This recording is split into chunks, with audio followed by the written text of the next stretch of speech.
The wife of Bath and the Prioress are the only women to be described in detail amongst Chaucer's 29 pilgrims, and on the surface you would expect them to be utterly contrasting figures, and for Chaucer to have represented them thus. The Prioress is described early on in the prologue. She is a ladylike head of a convent, with meticulous table manners, a courtly appearance, and travels around with pet dogs that she feeds extravagantly.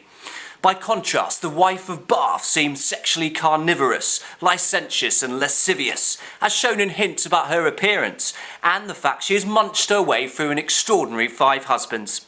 Nonetheless, she has undertaken outstanding displays of religious devotion in an exhausting programme of international pilgrimages, visiting a veritable who's who of must-see religious sites, including Jerusalem, Rome and Boulogne, where Christians flock to kneel at the feet of the Virgin of the Sea.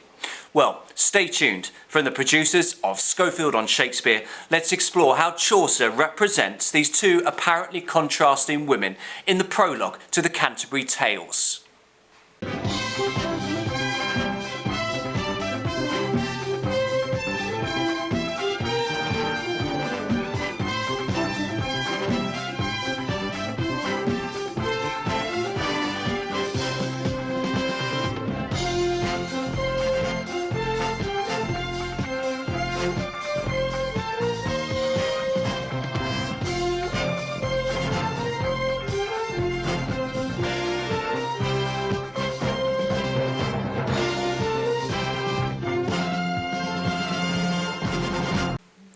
Both the wife of Bath and the Prioress seem unhealthily and inappropriately concerned with their personal appearance.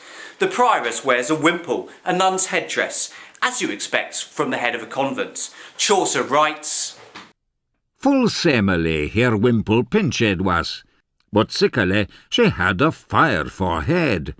It was almost a span abroad, I trow."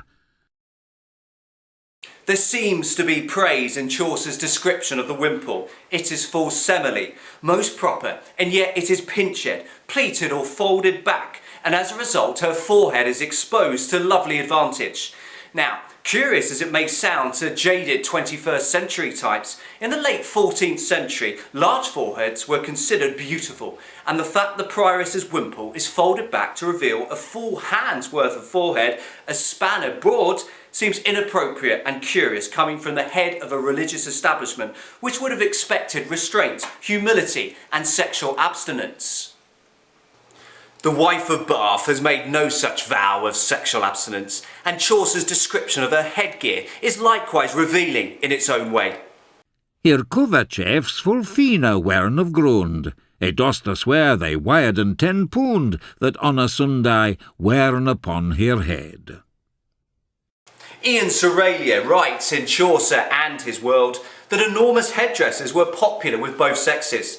However, the wife of Bath's preference to wear something so heavy, something so ostentatious, a coverchief consisted of cloths arranged on wire frames on a Sunday when quiet, respectful restraint would have been demanded from the religious powers that be, smacks of an unquenchable desire to be looked at, admired, possibly even lusted over. The Prioress's pleated wimple may be more semele, but in their different ways the headdresses of both women indicate a slightly unsavoury desire for inappropriate attention. In fact, Chaucer portrays both women as not only keen to make the most of their beauty, but also all too conscious of their sexuality. Our seemingly innocent and naive narrator describes the Prioress as having "Her nose treatise, her mouth full small, and thereto soft and red. For hardily she was not undergrow." Treatise is an adjective describing the Prioress's nose as graceful, whilst further adjectives describing her mouth and lips as soft and red give the impression that she would be an ideal lady for any red-blooded young man to kiss. Such description transforms her into a fragrant flower, a character in a love romance, rather than the austere figure of frozen virginity you would expect. Chaucer continues this somewhat incongruous portrait of the Prioress in vowing that she was not undergrower, that she was fully developed, implying that a full, possibly voluptuous figure can be discerned from her clothing. Now, it would be inaccurate to say that the prioress positively courts male attention, and she seems more interested in animals than men, dogs, mice, etc. Nonetheless, Chaucer's description does force the reader, or listener as in Chaucer's day, to question to what extent the prioress can be regarded as a model of religious propriety. As would be expected from someone with the gall to wear a £10 headdress in church, the wife of Bath doesn't hold back with the rest of her clothing. Following his revelation about her Sunday apparel, Chaucer continues, Her hosen wearen of fine scarlet red, full stritey tied, and shows full moist and new. Wearing bright red stockings in the 14th century or nowadays does, rightly or wrongly, imply a certain sexual boldness and confidence, as does the fact that these stockings are stritey tied, tightly fastened, suggesting a smug fit, ensuring the contours of the leg could be seen to full advantage. As we find out later in the Canterbury Tales, the wife of Bath, having gone through 5 husbands, isn't prepared to renounce her sex life just yet. A favoured technique that Chaucer uses with many of his pilgrim portraits is to litter descriptions with ironical praise that, with closer inspection, seems unjustified. He uses this technique to great effect with both the prioress and the wife of Bath. You would expect representatives of the church to be caring, and our prioress is no exception. She was so charitable and so piteous, she wolde weep, if that she saw a moose couched in a trap, if it were dead or bled. The repetition of so, the strength of her reaction in crying, tricked the reader or listener into expecting a revelation about the prioress's Christian humanity, make us anticipate a description of her willingness to follow in Jesus' footsteps by loving one another as he has loved us. We don't get this. Instead, we learn that this charity is directed towards a mouse, not a human being. And Chaucer emphasises this incongruity by rhyming piteous with moose.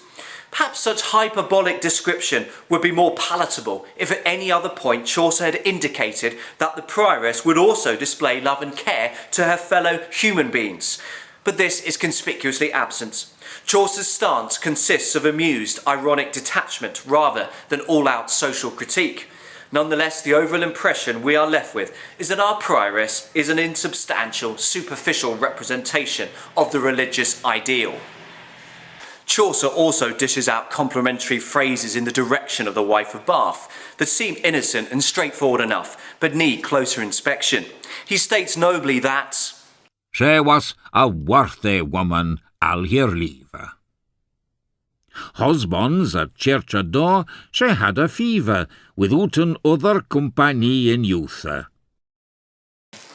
Having had such a vast number of husbands seems a curious subsequent explanation of the wife of Bath's worthiness, especially as the narrator then suggests that this figure of sexual partners may be on the small side. The figure of 5 doesn't include dalliances when she was young. It is withouten other company.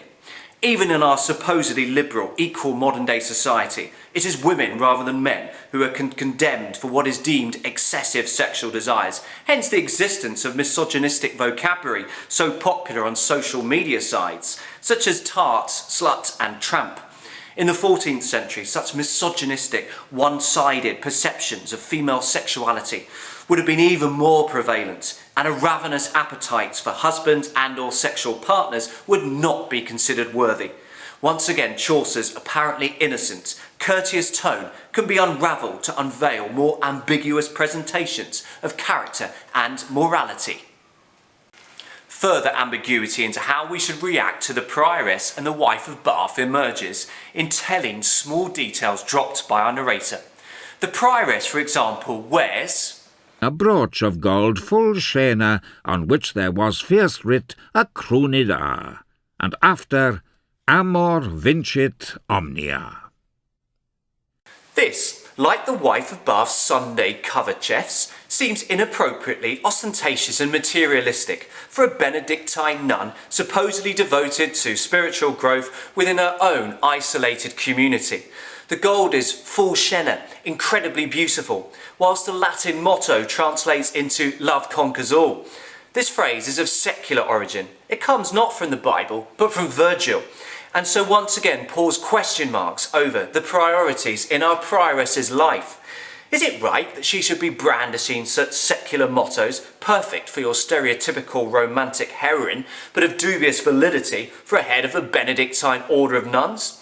But Chaucer, as ever, paints a more complex picture because, although lesser known, amor vincit omnia can also be interpreted as love binds all, which paraphrases a line from the book of Colossians from the Bible. And over all these virtues put on love, which binds them all together in perfect unity. This chapter from the Bible calls for human beings to forgive one another, even if we have a grievance against them, to forgive as the Lord forgave us, and to do so bound together by the power of love.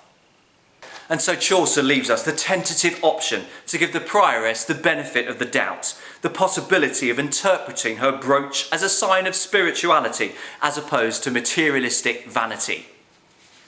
Chaucer is also careful to leave his reader or listener an element of freedom as to how we react to the wife of Bath. He first dutifully lists holy sites that she has travelled to as a pilgrim. And threes had she been at Jerusalem. At Rome she had a been, and at Bologna, in Gallice, at St. Jam, and at Cologne. She could a muchel of wandering be the way. This would be an impressive assortment by even modern standards, in which aeroplanes can propel us to the other side of the world in 24 hours. But in the 14th century, the journey from London to mere Canterbury, 57 miles, would have taken the pilgrims 2.5 days, or a king's messenger by horse a single day. Journeys abroad, therefore, would have been monumental undertakings, with the added complication for a woman as to how to preserve her virtue from the unscrupulous. Although Chaucer's portrait suggests the wife of Bath may have been less concerned about this aspect. In particular, the claim to have been freers 3 times to Jerusalem seems unlikely. Nonetheless, the fact she is present here on a pilgrimage suggests some degree of religious devotion, or a love of travelling and the banter and excitement that can accompany trips, and there is no reason to suppose that the wife of Bath hasn't visited at least some of the sites listed. But just as Chaucer shifts seamlessly from enthusiastic physical description of the shipman to the unexpected casual revelation that he had sneakily stolen wine from sleeping Frenchmen, so here he follows his precise and presumably gratifying list of religious sites the wife of Bath has visited with the ambiguous line, "She could a muchel of wandering be the way." She knew a lot about wandering along or off the roads. What does this mean? Does it mean that she was particularly thorough when exploring religious sites abroad? That she was a model pilgrim, keen to find out those incidental historical and spiritual details that only surface when meandering off the usual tourist trail? Or could it suggest moral laxity, a mind all too open to unorthodoxy, a mind prepared to veer away from the strict teaching and guidelines of the church? And could this be a further misogynistic dig at a perceived desire for sexual gluttony? Our apparently laid-back, sociable narrator, a man who somehow managed to speak with every single one of the 29 pilgrims on their first night at the Tabard Inn, leaves it for us to take or leave such ticking time bomb revelations. One of Chaucer's greatest achievements in the General Prologue is to combine a direct, chatty, adaptable style within a formal structure consisting of rhyming pentameters and frequent imagery. As ever, his imagery is open to ambiguous interpretation. He uses a simile to describe the prioress's eyes as grey as glass. So what is the precise colour of the prioress's eyes? Grey? Blue? Such a description is more typical of the eyes of romantic heroines as opposed to religious figureheads, and the imagery further develops the impression we may have gained of insubstantiality. Just as glass is thin and see-through, so the prioress's character seems similarly shallow and containing little or no depth in terms of religious belief and devotion. When describing the wife of Bath's hat, Chaucer declares that it is as broad as is a buckler or a targe. On the one hand, this could be a mere simile of size. The wife of Bath loves a large headdress, as shown in her Sunday cover chef, and so our narrator could be simply referring to the first wide object that came into his mind to hyperbolically emphasise the magnificence of her hat. But a buckler is a shield, and it is surely no coincidence that Chaucer has chosen an emblem of war to describe his widely travelled pilgrim. It reinforces the impression we have gained of the wife of Bath as a feisty, formidable, warlike woman whom doubtless countless men would have been terrified of. If a sword can have phallic connotations, think Capulet shouting for his long sword, ho, in the early stages of Shakespeare's Romeo and Juliet, then could a shield brandished by a 5 times married woman in tight red stockings be the female equivalent? Chaucer's use of apparently incidental detail can be used, should we choose to do so, to reinforce prejudices about character that his narrator has already subtly planted into our minds. The Prioress, the wife of Bath. 2 contrasting women, both of whom are presented ambiguously by a deceptively clever narrator. Both are praised courteously, but with further thought, one can't help but wonder whether such praise is merited, and whether the direction of such praise indirectly sheds light on potential deficiencies within their character. Both women take pride in their appearance, but do they choose the right moments or indeed professions in which to do so? And does this also make us wonder about flaws within their character? Perhaps Chaucer's all too human portraits of the wife of Bath and the Prioress merely illustrate, to quote Ian Serralia's final line from Chaucer and His World, that human nature itself has changed very little through the centuries. This has been a Schofield on Shakespeare production exploring Chaucer's representation of the Prioress and the wife of Bath in the prologue to the Canterbury Tales. Thanks for watching.